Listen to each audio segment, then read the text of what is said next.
I'm Mark Sponsler, and welcome to the Stormsurf Video Surf Forecast for the week starting Sunday, December 8th.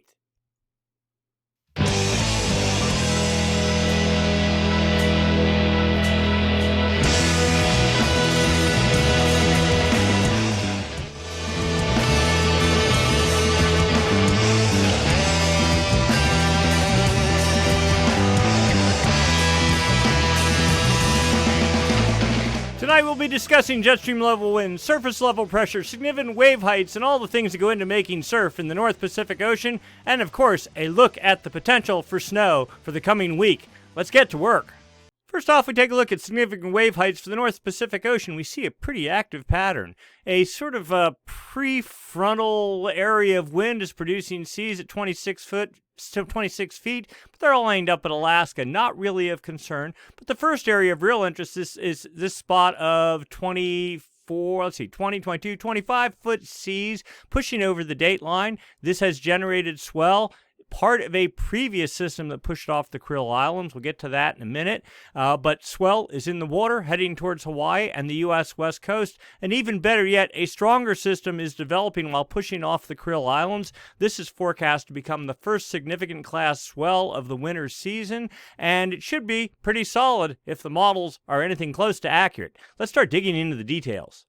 As usual, we start looking at the jet stream level winds. These winds up about 30,000 feet help support the formation of gales when they form, help direct their track. All right, so the good news is we have a consolidated jet stream flow over the bulk of the Pacific Ocean. That is one flow, one stream of winds, and these winds are up to about 180 knots in one little pocket, 170 knots there. That's good.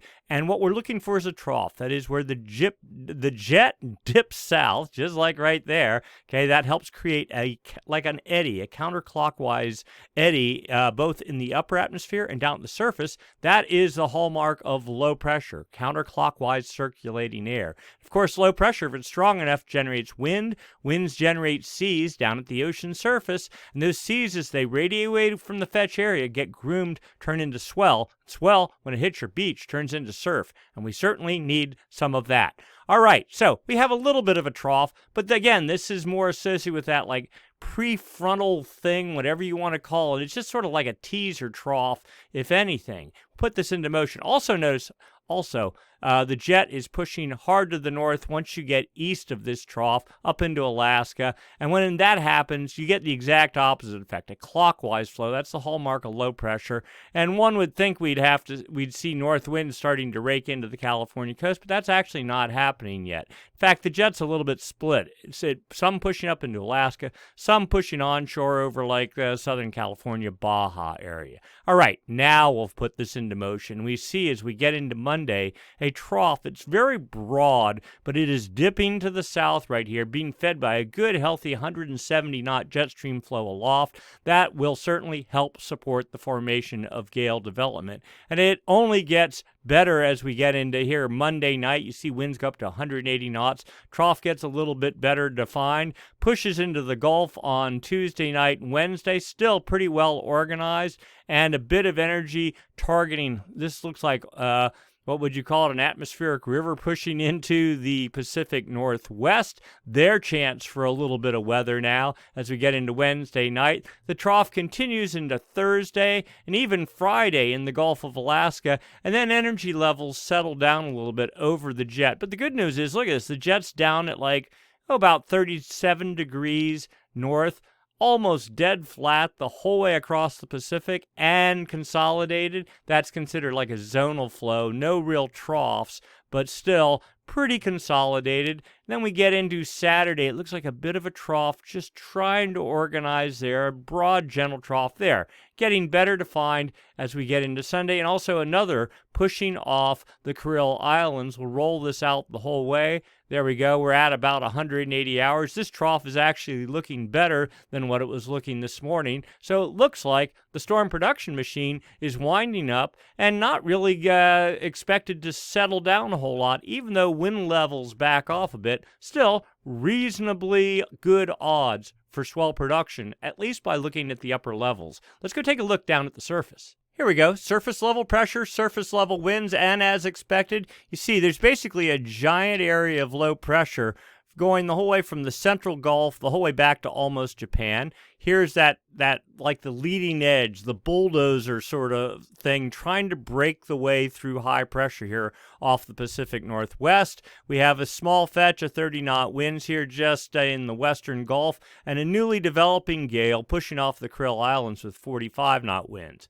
Kind of humble beginnings, but not bad. But let's just get into, okay, Monday morning, we see a much better setup here with a pretty broad gale filling almost the entire, actually storm, 50-knot winds, right? If you have 50-knot winds or stronger, that's considered a storm. Anything greater than 35 knots is considered a gale. So a storm approaching the dateline, filling a good portion of the northwestern Pacific, looking pretty good. We'll just roll this out. That continues, and it sort of splits. Now, this is interesting. It's not just a single fetch. It's like 3 pockets of fetch, and not a super consolidated center, but a broad area fetch, and that's even more effective at swell production than a concentrated, stronger area winds, especially if these winds are, well, you see, 30 knots, going the whole way from the northern Kuril Islands to a point north of Hawaii. There's the big island there. And then embedded in that, 35, 40, 45 knot, 50, and one little tiny pocket of 55 knot winds. Very good, broad winds over a large area aimed to the southeast and east. Certainly looks capable of producing swell. Then you get into Tuesday. Quickly, everything sort of coalesces into this newly developing gale. Can't quite tell how deep it is, but probably in the 968 millibar range. That's pretty low. 45, probably 50 knot winds under the tags there, and still 40 to 50 knot winds further back to the west. There you go, 55 knot winds, 18Z on Tuesday.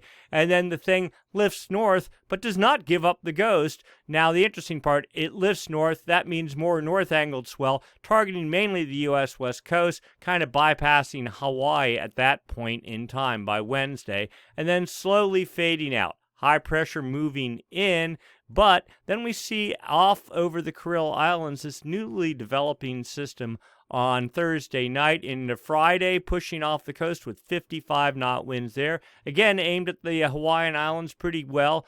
Also notice this area of, we'll call it enhanced trades at 25 knots, but bypassing the Hawaiian Islands on Friday. Oh, nope. Spoke too soon. Friday, it does move over the islands. 30-knot northeast winds. Not so good there. Anyway, the storm pushing off the Kuril Islands with 45-knot winds, or gale, storm, yes.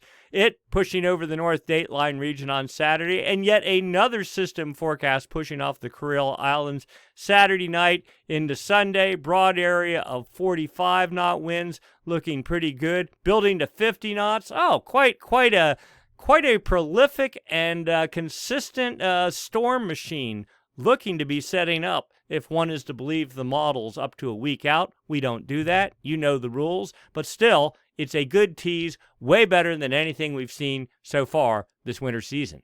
So, next up, significant wave heights, but we're going back in time just a little bit to Thursday. We're not interested in this system off the U.S. West Coast. That swell has already propagated and arrived at Hawaii and California. In California, it was on Saturday. What a blowy mess up in Northern California, but there certainly were waves if you were at the right spot at the right tide in a protected location. But it was this system that pushed off the Kuril Islands, producing 24-foot seas. It moved over the dateline, then started reorganizing on Saturday with 26, 27-foot seas building to 30 feet, pushing over the dateline Saturday night, falling southeast a little bit, and that's where we are right now, this setup. The point being, swell from this system is in the water, working its way towards Hawaii. I think it's on Tuesday, maybe Monday afternoon sometime, and California, the North Coast on Wednesday sometime, and then here comes our new system. All right, let's go take a look at the forecast models and see what's up for the next week.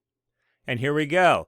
All right, the main focus is now this system, as of right now, pushing off the Kuril Islands. Forecast to build to Monday morning, what's that, 38-foot seas over a small area. Not super impressive yet, but then you get into Monday night, a broad area with seas to barely 40 feet, a little tiny gray area right there, but over a pretty good area aimed well at Hawaii and the U.S. West Coast. We get into Tuesday, moving fast off to the east, this double barrel kind of system with 41-foot seas still targeting Hawaii, and a new tiny area of 44-foot seas targeting the U.S. West Coast, peaking out at 18Z on Tuesday. It's about 10 a.m. California time, with 48-foot seas at about, 45.5 north, over a very small area, but still pushing well off to the east, and then seas lingering back. I mean, this is a broad area of more than 30-foot seas with a peak up to 44 feet. You get the general idea. Lots of potential to produce swell. As we get into Wednesday, you can just see raw seas and energy propagating out from that fetch. Look at this. You have 20-foot seas filling basically the entire Gulf of Alaska, and much higher seas, 40 feet still on Wednesday in the northern Gulf. You get the picture. Swell starts moving into the Hawaiian Islands Wednesday night into Thursday, looking good, bound for the U.S. West Coast. Now again, let's be clear. None of this swell is in the water yet. We only have a little tiny area of seas off the Kuril Islands right now. But over the next 96 hours, a very interesting storm pattern is set up, and that's not all of it. Right behind that, here comes another system on Friday. We saw it on the models, generating 45-foot seas. Now, a good long ways away for the U.S. West Coast, but probably pretty good for Hawaii. That one sort of fades out as it moves to the dateline, but still capable of producing long period swell for all the major spots in the North Pacific Ocean. And then on Sunday, yet another system winds up. We'll see, let's see, and it goes to, again, 42 feet, max seas over the entire domain, 42-foot seas. So 3 solid systems on the chart over the next week. I think it's time to go surfing.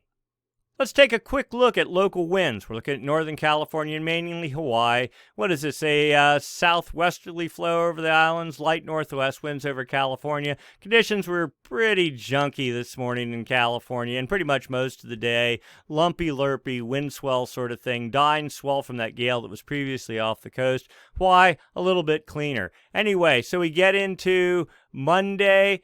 Northerly flow, pretty light except for Point Conception for California. Hawaii, light winds, no trades, no nothing, and not horrible for the California coast either. We're not even looking at the fetch out here. We're just looking local winds, good for Hawaii as we get into Tuesday. Not bad for the U.S. West Coast either. We're looking into Wednesday. Light winds for California, this system being deflected to the north. Hawaii, very light trades at best. Looking like pretty ideal conditions. You get into Thursday, again, high pressure off the California coast, ridging right over the Bay Area. That's sort of the dividing line between south winds, light south winds for Cape Mendocino, light north winds for Point Conception. Pretty dead in between for California. Hawaii, trades in effect, but you see this high pressure and northeast winds getting ready to build in. By Friday, though, everybody in the clear. By Thursday. By Friday, California's still light. Here comes the front moving its way over the Hawaiian Islands and pushing down. Strong 30-knot northeast winds, probably a blowout for the Hawaiian Islands. But on Friday, for the U.S. West Coast, not bad at all. That will probably change as we get, into Saturday. This is looking a little different. There we go. There's the north winds that were forecast. Looks a bit delayed now for California. Looked like it would start by about midday Saturday per this morning's models, but now looking to hold off till we'll say late afternoon, and then Sunday things blow out for California, and still pretty messy north wind mess for the Hawaiian Islands, and I think we're out of the window there. Yeah, we're into Sunday night. Winds lightening up for California, and maybe turning a little bit more to trades for the Hawaiian Islands, but nothing, there's still some wind problems by next weekend for both locations. Now we look for precipitation potential, and we're really focusing on California. We're looking at rain. We're looking for snow. Lingering rain today over Northern California and Central California. Yesterday, quite a gully washer for the San Francisco Bay Area. Good amount of rain, good amount of wind, and snow in the mountains. We'll get into that in a minute. But yes, there was most resorts reporting somewhere in the range of 18 inches of snow overnight into Sunday morning. That's adding up to a nice healthy base at all the major resorts. thank goodness, right on time for the Christmas holidays. Anyway, we're moving in, no rain forecast until we get into Tuesday night, Tuesday evening. Light little rain, maybe making its way into the Bay Area and down to, we'll say, Big Sur, but that front washing out a little bit of snow for the mountains, but not much. And then high pressure trying to hold on. You notice the front trying to work its way down the coast as we get into Thursday night. And Friday doesn't make it maybe any further south than Point Arena, something like that. No real snow for the mountains. Another one comes in on Saturday.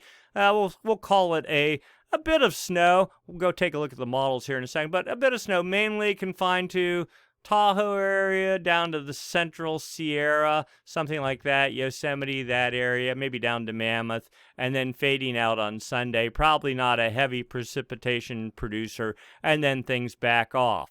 All right. Quick look at snowfall. This is the southwestern U.S. We'll just blast through this real quick. This is the snow models, specific snow models. You see snow here as we get into Wednesday for the Sierra. Very quick, just little blast of that. Another one pulls in on Saturday. This is looking a little better. Actually, this version looks better than what we just saw. I'm rolling back here to Saturday AM into Sunday morning, and then out of there, and then moving on. Thought I saw something there. Snowmass, 19 inches of snow. Mount Bachelor, 14 inches. Badger Pass, what is that? 1/10 of an inch? Not much.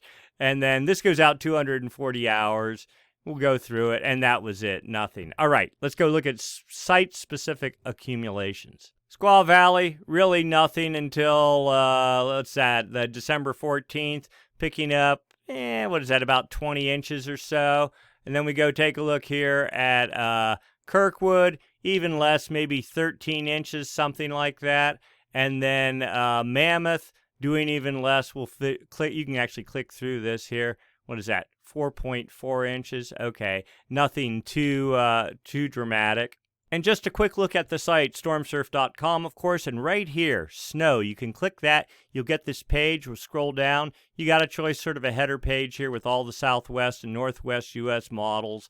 And then down here is the charts for very specific locations. We got some new ones for the Northwest U.S. We talked that about 2 weeks ago. And just maybe last week, we added Idaho and Wyoming, Montana, Idaho, British Columbia area, British Columbia, and one for Alaska. So you can sort of click through. We got GFS snow, the NOM ETA model snow, wind. You can use this to target specific resort locations for, make a quick strike in, monitor the roads, make sure they're clear. You get in, get out, get your snow, and not spend 12 hours in traffic. And then a bunch of specific locations. We have Alaska. We've added a little bit there. Of course, Colorado. I'm not going to go through all of them here, but the new ones are down here. Pacific Northwest, we added Crystal Mountain, Mount Baker, Snoqualmie. Stevens Pass is actually new too. The Idaho, Montana area, Big Sky, Grand Targhee. We've had Jackson Hole for a while, but we've added some new charts. Same with Schweitzer, Sun Valley, Whitefish. You get the idea. Revelstoke's new on the list. And then some other locations around Lake Louise added into the mix. So for at least the western United States and up into Canada, a pretty good selection of detailed models, including things like we have a dashboard. That dashboard you saw earlier that showed snow accumulations, the actual snow levels, wind, how fast the wind is at certain elevations on whatever mountain resort you're looking for, mid-mountain and the top. So you can decide whether it's worth it to go, whether it's going to be a hurricane at the top of the mountain and all the lifts are going to be closed and you're stuck at the bottom. All those sorts of decisions this data here will help you make. All right, let's move on. Let's go take a look long-term. What's going on with the MJO and, of course, El Nino, La Nina, or somewhere in between.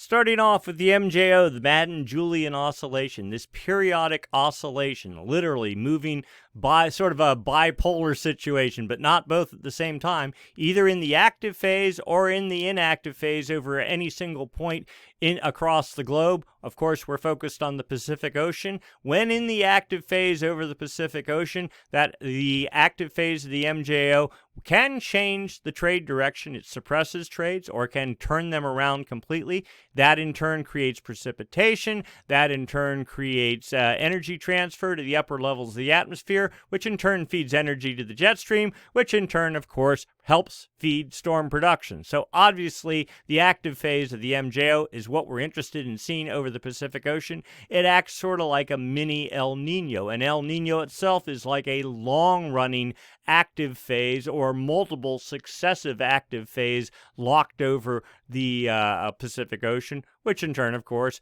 feeds massive storm production. All right, so we start by looking at winds. We're looking for the active phase of the MJO or any sign of it.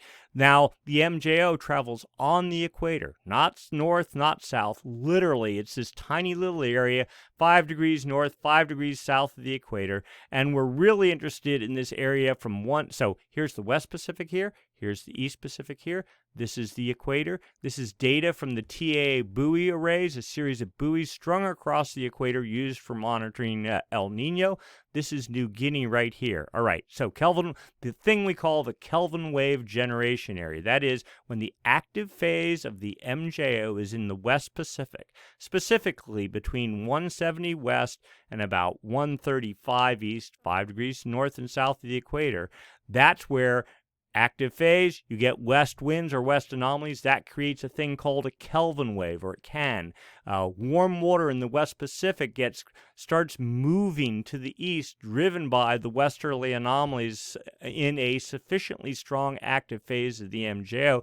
Takes that warm water, pushes it to depth. The warm water traverses the whole way under the length of the Pacific Ocean and can erupt off Ecuador. If you get successive strong Kelvin waves, and they take 3 to 4 months to traverse the Pacific, you start building this big ball of warm water over in the far East Pacific off Peru and Ecuador, and that is how El Nino starts. All right, so right now, we're looking at just the arrows. Ignore the water temperatures. Those are the colors. We see easterly winds pretty strong over the East Pacific, as it has been for all winter, and which is normal. A little bit stronger than normal over the dateline, but then just over the dateline, in the heart of the Kelvin wave generation area, you see west winds.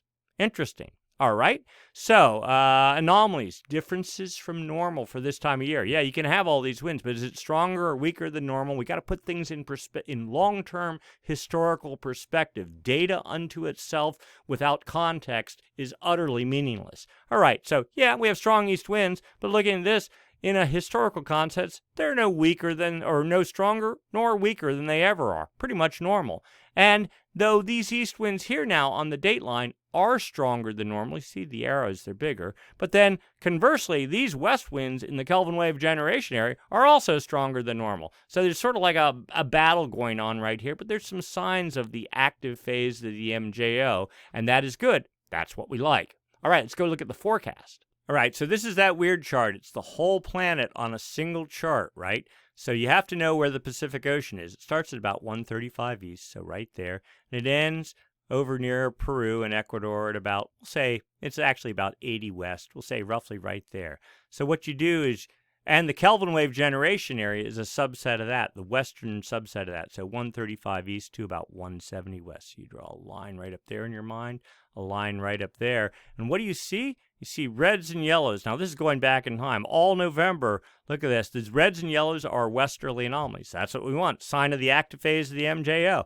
So the active phase looks like it's been in effect literally the entire month of November into early December. Here we are today. And what happens? Those westerly anomalies are forecast to dissipate completely about a day or two out.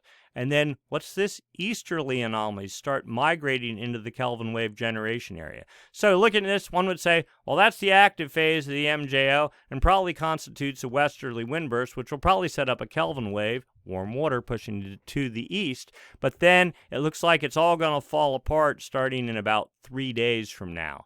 That's not so good. Let's keep digging. All right, another component of the MJO is cloud cover, right? We talked about westerly winds. Also, cloud cover. So the active phase of the MJO is basically like a low-pressure system. Outgoing long-wave radiation, where is it? Somewhere right there, OLR. Okay, that's a fancy name for cloud cover. If you see the oranges and yellows, that means positive anomalies. That means more sunlight reflecting off the ocean surface. That means the inactive phase of the MJO. Here is where the active phase is, the blue in the Indian Ocean as of today. 5 days from now, the active phase looking to be getting weaker and all but gone 10 days from now as the active phase starts moving into the West Pacific about 15 days out, 2 weeks from now roughly. Now that's per the statistic model. The dynamic model suggesting something similar, maybe a little bit slower evolution of the active phase of the MJO, but still this inactive phase, according to both these models, is about a 10-day event, something like that, and then it's over. That's not too bad. That gives us just enough time to do our Christmas shopping before the next round of swell comes, according to these models. But we already know from looking at the previous model that this supposedly is going to have literally no effect on the storm machine. Maybe it's a very weak version of the inactive phase of the MJO, and things are supposed to just keep pumping, or maybe the models, either these or the previous models, are all out of sync, and neither of them is telling the truth, or the truth lies somewhere in between. Too early to know, but keep in mind, just because the wave models are saying it's going to pump, when we start seeing something like this, I start going, I don't know if I believe that. Let's give it 3 or 4 days, and then we'll know for sure. I mean, I think for sure, swell, the first round of swell over the next 3 to 4 days, that seems reasonably certain. But the 2 systems beyond that, that could be a little bit in doubt. So another view of all this, and maybe this will give us a little bit more context. Okay, so this is what they call a phase diagram chart. You look at it, that's the strangest thing I've ever seen. Okay, well, what is this? So look at that circle. Just assume you're looking down onto the top of our planet, like the North Pole. Let's say assume the North Pole's right there. Really, what this is the equator. Consider that the equator, if you will, really.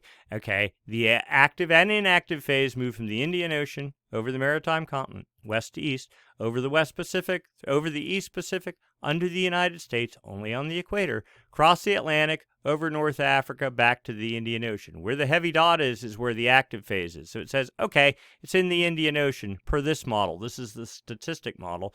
The further the dot is away from the circle, the weaker the active phase is. So a very weak active phase. And then here's the forecast. So basically, in 3 different, flavors of it, if you will. And basically, the active phase getting even weaker, moving somewhere between the maritime continent and the West Pacific 2 weeks out. The dynamic model, basically painting the same picture, but more suggesting the active phase moving clearly into the West Pacific 2 weeks out, but still pretty weak. Okay, so that's not too far off from what we saw on the previous charts. Now the upper level chart, so this runs about a week ahead of what really is happening at the surface, and this gives you the potential for precipitation that one can loosely interpret as the active or inactive phase of the MJO.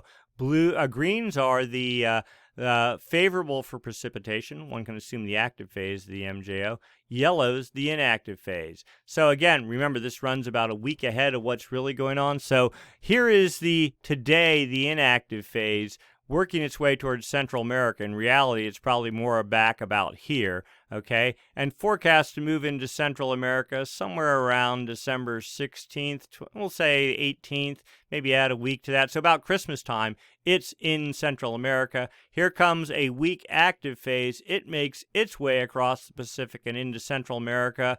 About January 7th, but add a week onto that, say January 14th, and then a weak inactive phase after that, very weak, working its way across the Pacific. I mean, the hallmark of this whole thing, and that's out till January 17th, very weak MJO signal. So given that, what that means is it doesn't dictate so much the propensity or potential for storm development because it's not real strong.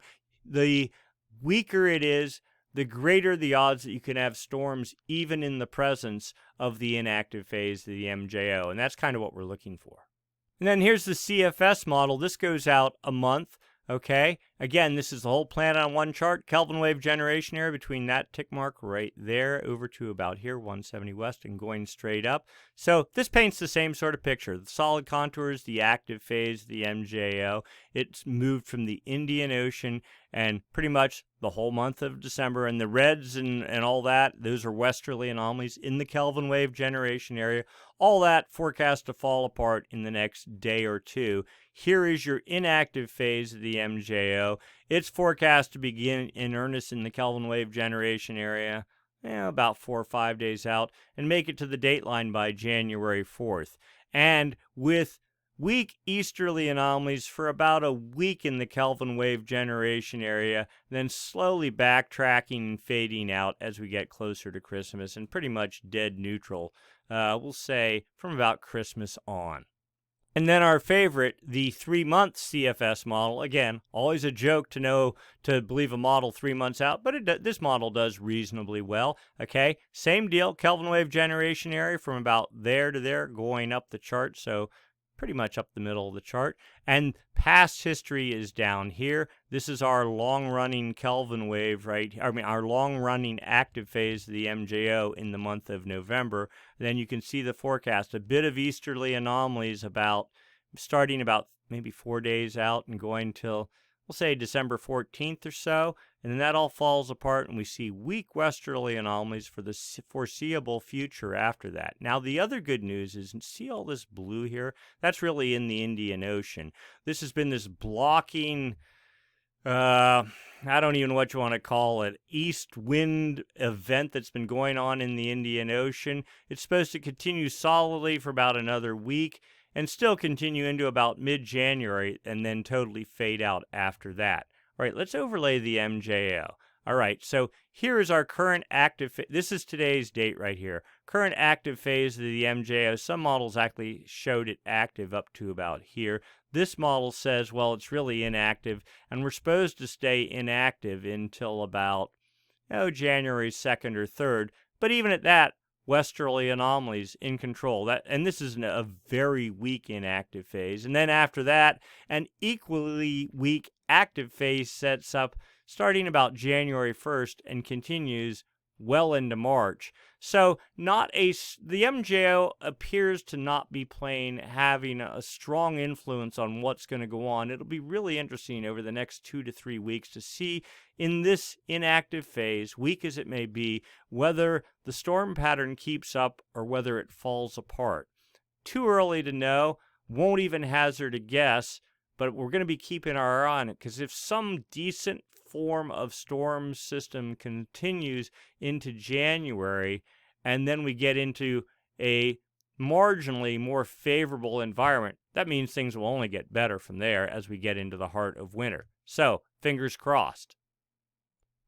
And then the low pass filter. Basically, the solid contour is a low pressure bias. If it had, let's say, 3 contours or more on it, then we'd say that's a sign of El Nino, but we're not. We're at 2 contours. And this thing has been toggling between fading out in mid-February to continuing on, but I think the odds are it's going to fade down to 1 contour past about mid-February. Also notice this dotted contour, high pressure bias over the Indian Ocean. That's been feeding this blocking east wind pattern. That's supposed to fade a little bit, but not too much, but the east winds forecast to dissipate in about mid to late January. All right, enough MJO talk. Let's talk about El Nino or La Nina, and that starts with a discussion of what's going on in the ocean. All right, so this is TAO buoy array data. Again, this is on the equator. This is the West Pacific here. This is the East Pacific here. These are the anchor lines on the TAA buoy arrays. The X's are the actual sensors on the anchor lines. If an X is present, that means the sensor is working.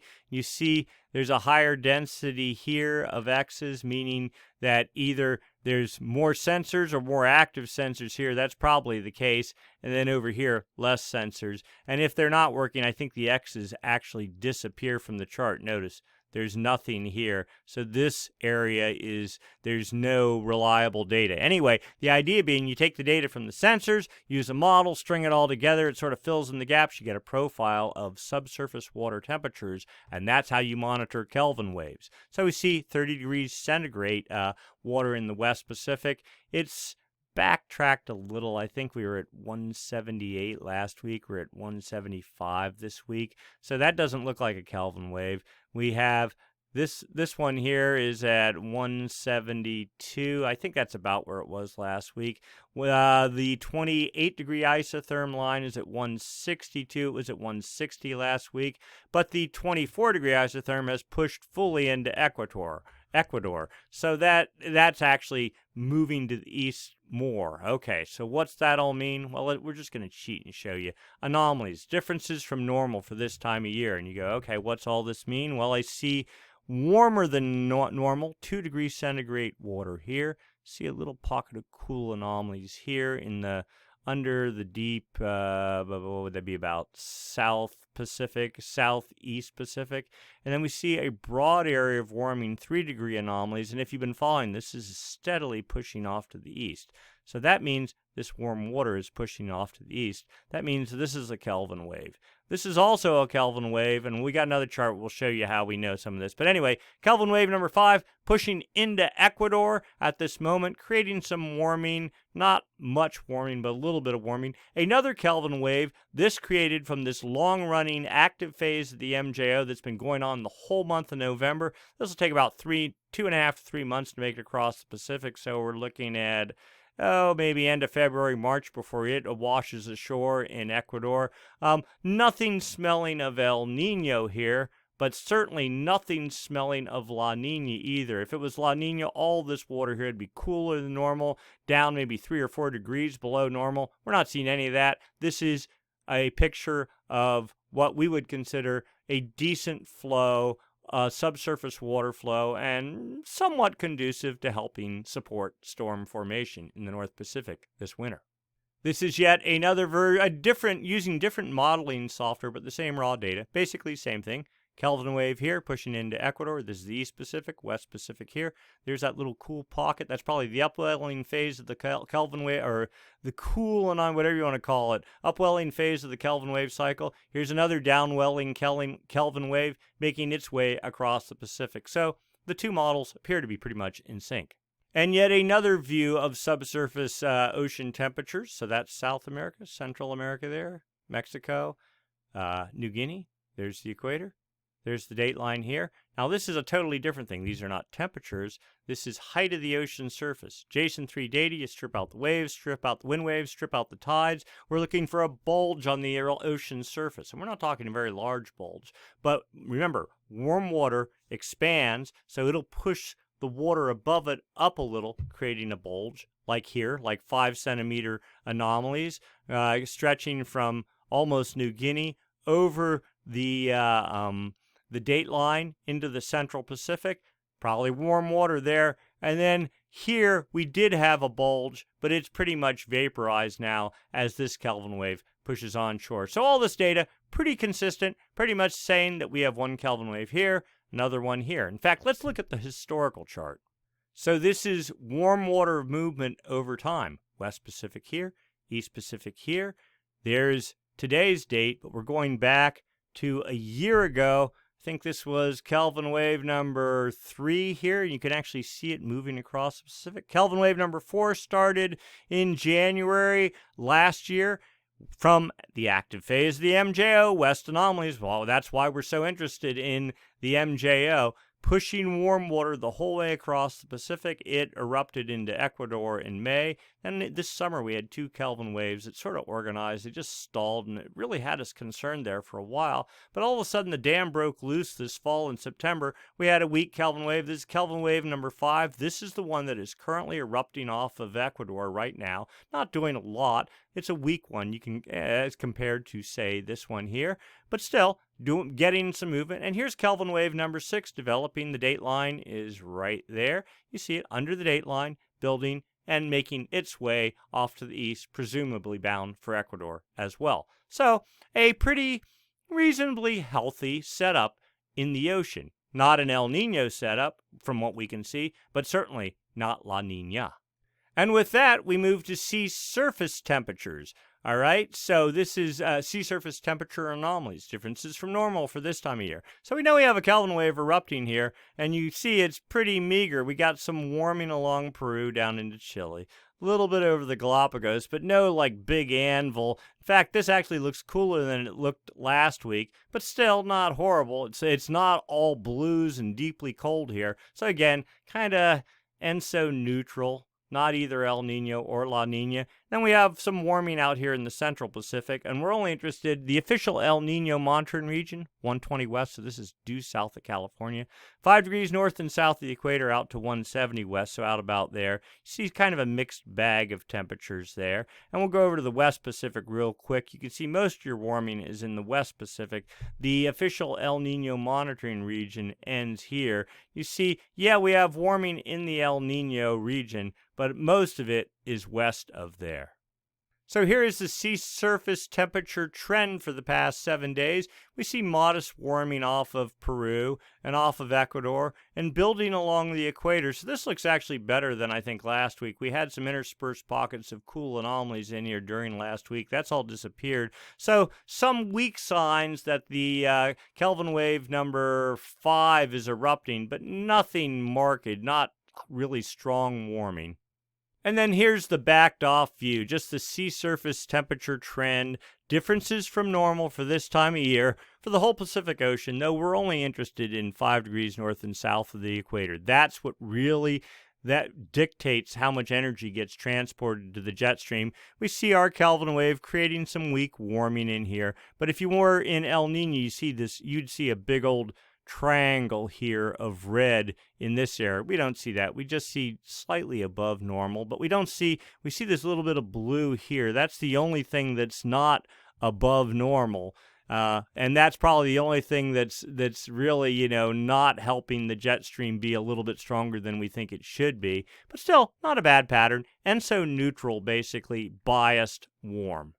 Here's the sea surface temperature trend in the Nino 1.2 region. That's the area right up there along Ecuador and Peru. Temperatures today, about as neutral as you can get. Not even, what is that, 25 thousandths of a degree above normal, basically dead normal. You see we were up to about 1.5 degrees a week ago, but all prior to that, temperatures have been below normal in this region. Then in the official El Nino monitoring region, the Nino 3.4 region, temperatures today a tenth or 0.111 degree above normal.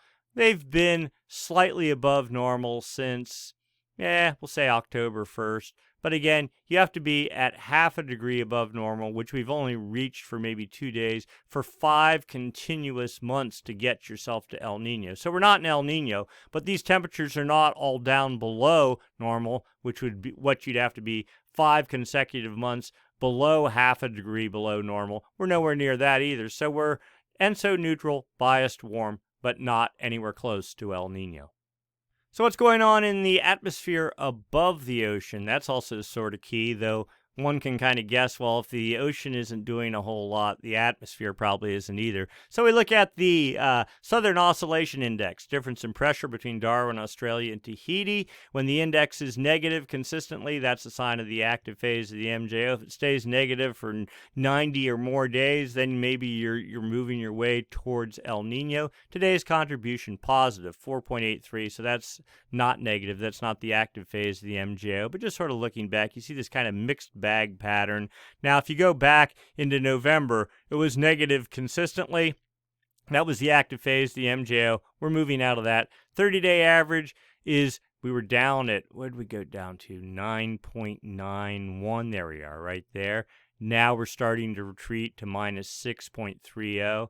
So, active phase of the MJO fading. 90-day average. Again, you want to be down around minus 15 for El Nino. We're at minus 7.27, and we are, let's see, we went down to what, about minus 9.49. There we go, right there, and hovering. Yeah, so we're again, we're not in El Nino, but we're certainly not in La Nina.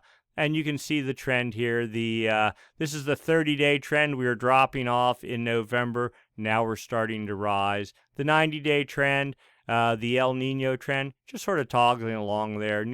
Certainly not La Nina, but not deep enough to be El Nino. A quick look at the Pacific Decadal Oscillation Index. You go, what the heck is that? We've talked about this a time or two before. So it's like a 15 to 25 to 30 year running El Nino, La Nina kind of thing. All right. So this was 98, like February of 98. And we had this massive El Nino a couple years before that. And we had been... Whoops, there we go. Whoops, I lost it here. We'll pull this back up so you can see it. There we go. We had this long-running, you can see, oh, it just keeps wanting to do that. Hang on. We had this long-running positive. When the PDO is positive, that's like a long-running El Nino. It doesn't mean that you're in an El Nino, but the whole ocean, the atmosphere is sort of really more geared towards storm production. You typically don't get these death-long droughts and all that kind of stuff that you can get. And then you see after 97, where'd my scale go? It's down here. Anyway, this was 97, 98. Oh, I see. Hang on. Yes. So we had this warm phase of the PDO. It started about 78, and you see the positive readings there, and it went over into... There is the 97, 98 El Nino, and then it crashed. We've been cold ever since, or in the cool phase of the PDO. And then in January 2014, we're going, maybe we have moved into the warm phase of the PDO. Now, you see, just recently, we're toggling near neutral. But there is a cool phase of the PDO. We're not there. That is a warm phase of the PDO there. We were kind of there. The bottom's kind of fallen out, but we still think we're in the warm phase of the PDO, but it just kind of goes in fits and starts. In fact, looking back at the last warm phase, you see how it sort of started in peaks and valleys, and it built, and then it stalled, and it built some more. So this is a very non-specific sort of pattern. You're never really sure when you're into it till you've probably been into it to 10 years, and we're only in it about 5 years into it. But regardless, we think we're in the warm phase of the PDO. We think things are generally more favorable to support storm development than they would be if we were in one of these kind of patterns. And even if we were, this was from 98 to 2014, we still had storms. We still had a lot of surf. Some of it was pretty intense at times, but just the general trend pushes one way or the other. We think we're in the positive trend right now. So real quickly, the final forecast for temperatures in the Nino 3.4 region, that is the official El Nino monitoring region. Here we are today, temperatures supposedly 0.4 of a degree above normal. That's way high. We're down about, 0.2 of a degree or something like that. But anyway, the forecast is hanging about half a degree above normal for the foreseeable future, at least into June, and then trailing off a little bit. This is way better than being negative. And again, it's like consistent with everything else we've been seeing. This winter, not too bad. Nothing epic's forecast, but certainly not dead either. Now, the interesting part is this model has bumped up from where it was a month ago, and our forecast had been sort of like a normal or less than normal winter. But we're thinking, well, maybe, just maybe, we'll eke out a normal winter. Snowfall is 100% of normal, if not a little bit more right now in the Sierra. Rainfall, a little bit less than that across all of California. And surf, yeah, we've certainly started off very quiet, but it seems like things are waking up. So the quick overview, it looks like a series of storms are setting up. Small swell is in the water right now, heading for Hawaii and California. Much stronger storm forecast developing over the next several days, with solid swell expected in Hawaii by mid to the later part of the work week. California as well, solid swell. And then the big unknown, two strong systems, again, forecast behind that, possibly generating yet more swell. Probably a back off in the snow machine for a little bit now, especially with the inactive phase of the MJO setting up. But the real question is, will that dampen the storm machine, or will we continue to have more solid swells in the water? Just too early to know, but we'll have to keep watching. All right, if you enjoyed this video, be sure to click the thumbs up button down below, like button. You can subscribe. There's a button there. Fill in your information. You get automatic notifications when we update this forecast. And then, of course, all the data can always be viewed on stormsurf.com. Go take a look. You can follow this during the week, and then we'll catch you up on the weekends. All right, hope you enjoyed it, and we'll do this again next week, same time, same channel.